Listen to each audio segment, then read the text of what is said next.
Pues Ana Teresa Bernal, gracias por venir a mi casa, por venir a mi estudio, a que conversemos un poco de cómo va el país, cómo están sucediendo las cosas en este momento y también hacer un recuento de lo que han sido tantas y tantas luchas desde distintas plataformas para seguir construyendo una sociedad justa, una sociedad en paz.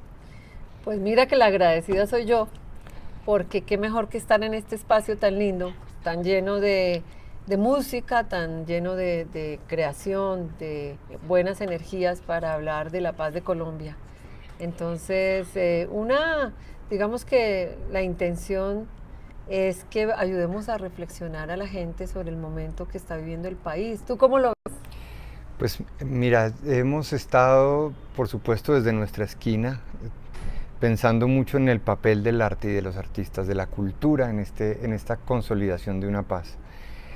Descubriendo que es un país que sufrió una mutación, digamos, cultural muy importante, que se, que se transformó en una sociedad intolerante, una sociedad proclive a la guerra, a la exclusión, y que no solo va a ser el trabajo de silenciar las armas físicas, sino de desactivar esas armas mentales que aún cargamos.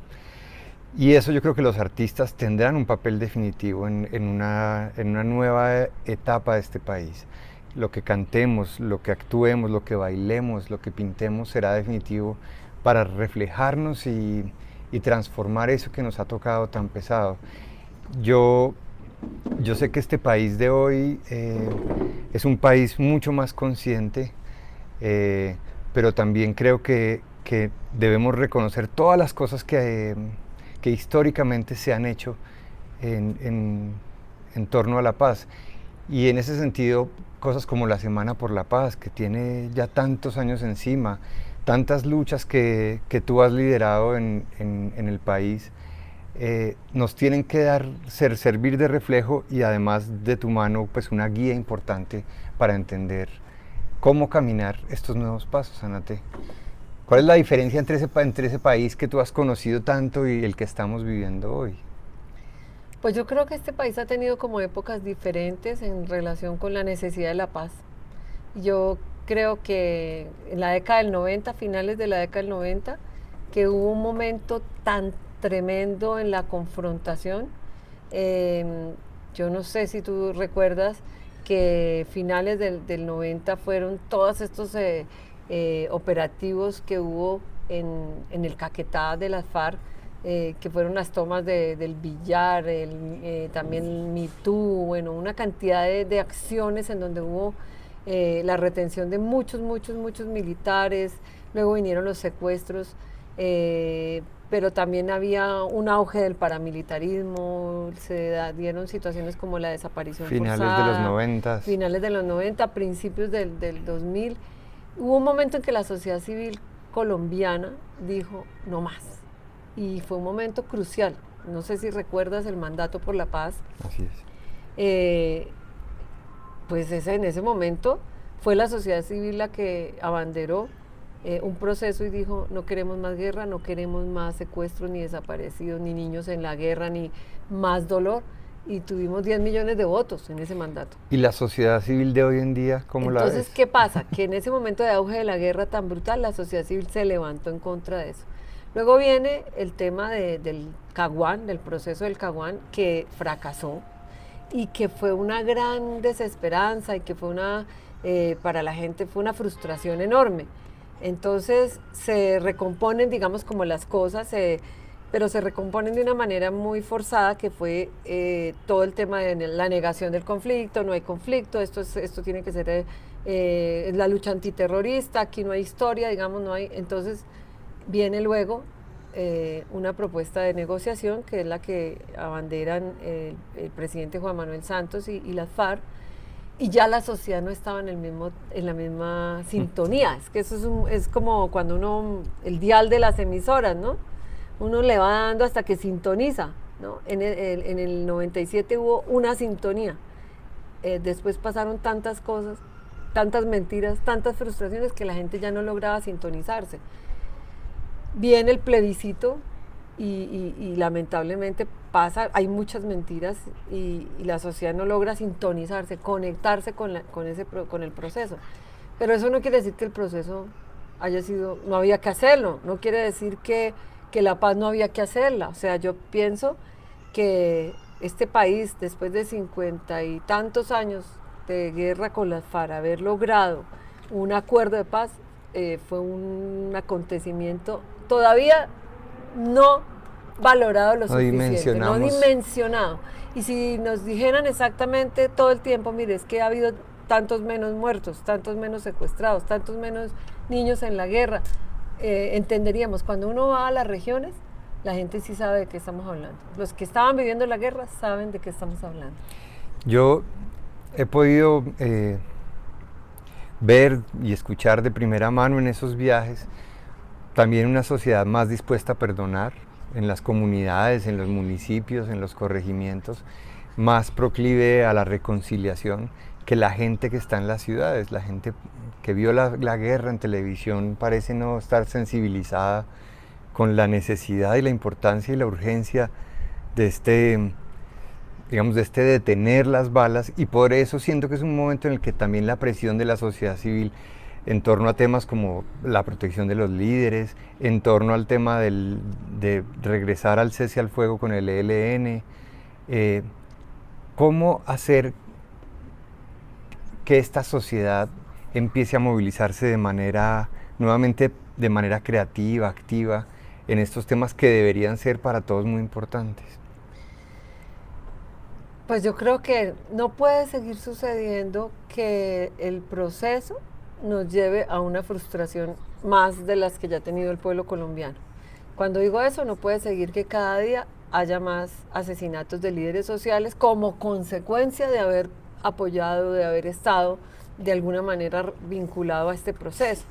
¿Por qué digo eso? Porque es que eso para la gente es engaño.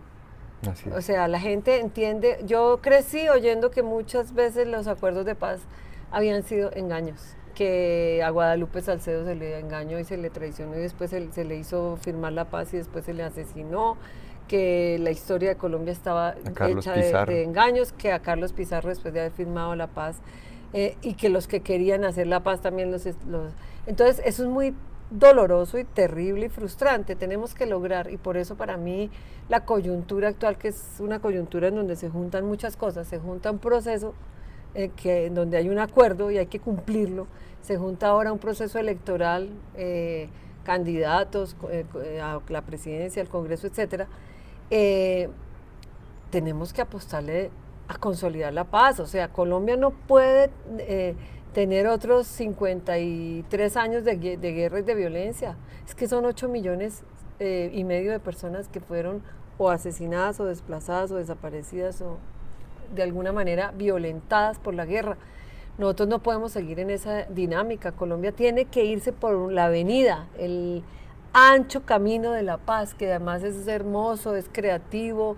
Nosotros tenemos que educar a nuestros niños para la paz, tenemos que hacer que los conflictos se resuelvan sin matarnos, tenemos que poner en el centro de la dinámica de la vida la necesidad del perdón, la necesidad de, obviamente, el perdón, yo insisto, es una situación muy individual y muy de cada persona, muy generosa, pero la reconciliación, pienso, que es justamente la necesidad de que la sociedad entera en su conjunto diga, no más, hasta aquí llegamos con la guerra y vamos a mirar hacia adelante un horizonte de paz.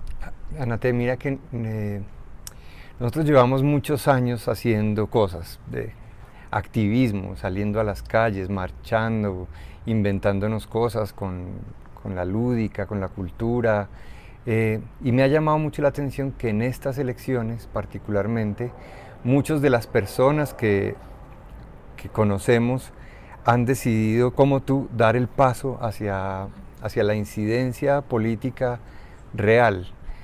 ¿Cómo se puede interpretar eso? Es un cansancio digamos, de ver que marchamos, que salimos a las calles y realmente no nos escuchan. y poder incidir es la única posibilidad desde allí, desde escenarios de la política.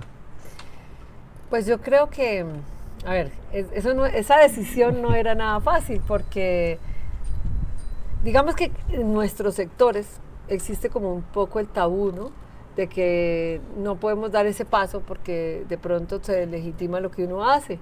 De alguna manera como la neutralidad, como no estoy ni con el uno ni con el otro, pero eso es, yo lo vi en la historia de mi vida muy relativo, porque si tú miras, los empresarios que le apostaron a la paz en algún momento terminaron en la política o en los gobiernos, ¿no es cierto? Ajá. Luis Carlos Villegas fue un hombre que cuando era presidente de la ANDI acompañó muchas movilizaciones de paz y terminaron en la política.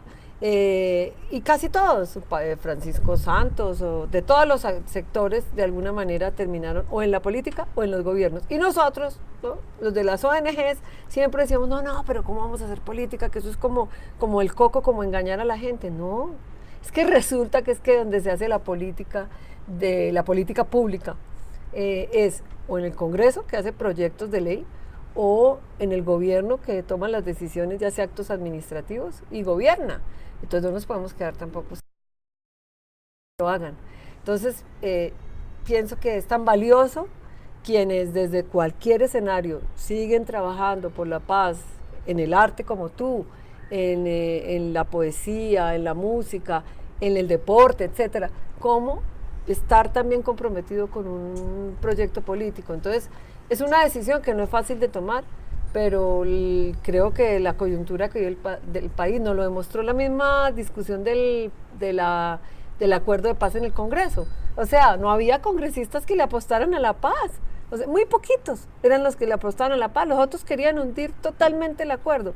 Pues necesitamos gente que consolide la paz en el Congreso y en los gobiernos. Pues por eso creo que es tan valioso, Anate, que hayas decidido dar ese paso y que, sabiendo que no es un camino fácil y que es una decisión de una profunda implicación en lo familiar y en lo laboral, que decidas jugártela por un proyecto político en favor de este proceso, yo lo celebro mucho y creo que mucha gente en este país lo celebra. Te digo una cosa, no me obsesiono para nada con ser congresista.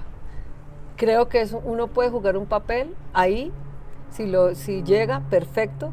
El ejercicio hay que hacerlo porque es esto que estamos haciendo, es dialogar con la gente, es visitar los barrios, es estar con la gente, es un ejercicio ciudadano que hay que hacer. No me obsesiono para durar 40 años en el Congreso, porque además no voy a vivir toda esa cantidad de tiempo. Si se puede hacer algo en una coyuntura tan especial como la que está viviendo Colombia para consolidar la paz, desde ahí lo haremos. Entonces, esa es la idea. Bueno, pues entonces... Y a ti, un agradecimiento infinito, no solo por estar aquí sentado diciendo lo que has dicho y, digamos, reconfortándome en esta decisión que he tomado, sino por toda tu historia, César, porque si hay alguien que he visto comprometido de verdad con la paz, en las buenas, en las malas, en los pueblitos sufridos de la violencia, en la comunidad internacional, con su música, con ese símbolo maravilloso que te inventaste de la escopetarra, eres tú. Entonces, a ti, infinitas gracias. No, Anate, yo sé que aquí seguiremos, incluso con quienes piensan distinto, apostándole a este país para que no sea un país donde nos matemos.